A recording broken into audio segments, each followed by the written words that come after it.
Nakaisa daw sa'yo ang ka-office mate mo? Gano'n ka totoo yan? Nagpapaniwala ka naman. Hindi totoo yan.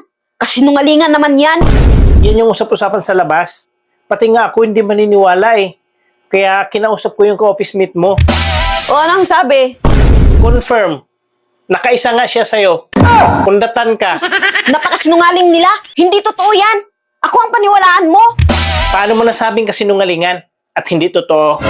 Kasi nakatatlo siya. Hindi lang isa. Mali sila, mali. Oo, mali sila at sinungaling. Kung hindi nga lang nag-ring phone ko, baka nakaapat pa nga eh.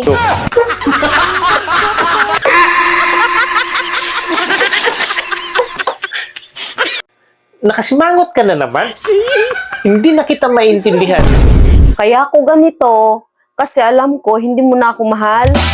Paano mo naman nasabi na hindi kita mahal? Mahal kita, alam mo yan. Kung mahal mo ako, bakit nakaisa lang? Bakit hindi ka nakatatlo? Mahal kita. Sobra-sobra na nga yung pinapakita kong pagmamahal eh. Sabi mo lang yan. Pero sa pinapakita mo, mahal mo lang ako pag sa pasyalan o sa labas tayo. Alam mo, sa bahay man o sa pasyalan, mahal kita kahit di ko nasabihin sa'yo yan. Mararamdaman mo yan. Sinungaling. Aba, ba't mo nasabing sinungaling ako ha? Pag sa labas tayo, masyado kang concern sa akin. Kaya ramdam ko yung pagmamahal mo. Ang hirap mong paliwanagan. Paano mo naman nasabi yan? Pag nasa labas tayo, lalo na pag nakachublis ako, ginadyakitan mo ako. Kaya ramdam ko yung pagmamahal mo. Eh, sa loob ng bahay, paano mo nasabi na hindi kita mahal? Binabastos mo ako pag nasa bahay. Hindi ako ganun. Hindi kita binabastos kailanman, tsaka hindi ko magagawa sa'yo yan.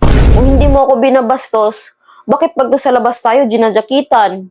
Pag sa bahay, hinuhubaran. Kasama na yun sa pagmamahal. Ganyan ka ba magmahal? Kinakabagan?